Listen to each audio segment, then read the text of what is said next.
I guess let's start there. First off, went to the ESPYs, nominated for Driver of the Year. What was that event like for you? It was pretty neat. It's just a unique environment for me, right? To get to go to something with all sports included. We didn't get the ESPY, unfortunately, but it was still cool to be there. I got to present an award, and you'd see a lot of really cool people and see how they do it there. So it was a neat experience. What do you think of Shane Gillis and his monologue? That was the big talk of the night, I feel like. Oh, that was hilarious.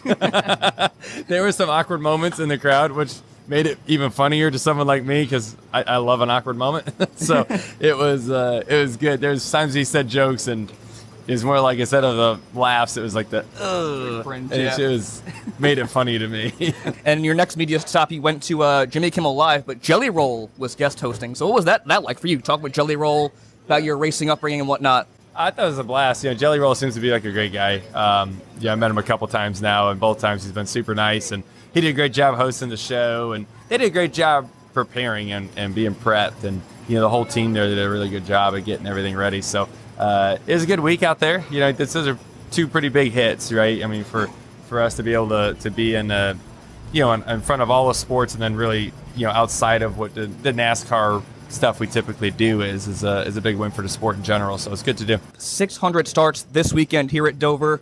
Just first off, what does that mean to you to have 600 starts in the NASCAR Cup Series? Yeah, my first reaction is like, oh, it's just starts. But at the same time, I think, well, I've been able to stick around for a long time. That's pretty cool, right? I mean, I go back to my Gibbs days, and I was pretty certain at one point that I wasn't going to get to 300, forget 600.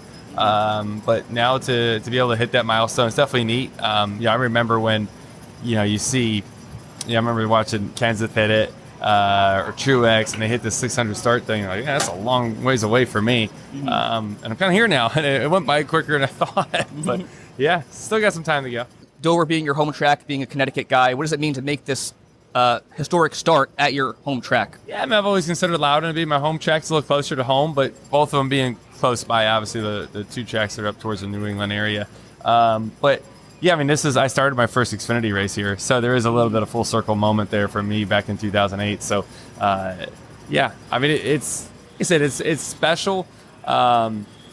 Be more special to win, right? Like, race wins mean more than race starts. But it is definitely an accomplishment to be able to be in the sport this long, and be able to, prove yourself enough to stay here, but also have an impact in a lot of different ways that way too. You've had a very illustrious career, 37 wins, 3 championships, but still chasing that first Miles the Monster. Is that one trophy that you've always wanted in your case? What's that Miles the Monster trophy like for you? I guess in the rankings of trophies. As far as coolness of trophies, yeah, it's up there pretty high. It's a pretty cool one. So you put the die-cast card in his hand, it looks cool. I got 4 of the little ones from the Xfinity races, but I'd trade every one of those for a Cup win. Obviously, Cup wins mean a lot more. So I would like to do it. Just hopefully this is the weekend to do it. SpeedFreaks celebrating 25 years, and over the years we've seen a lot of nasty wrecks, crazy moments. One that comes to mind for Dover is your barrel roll here back in 2009, your rookie season. What do you remember from that day back then?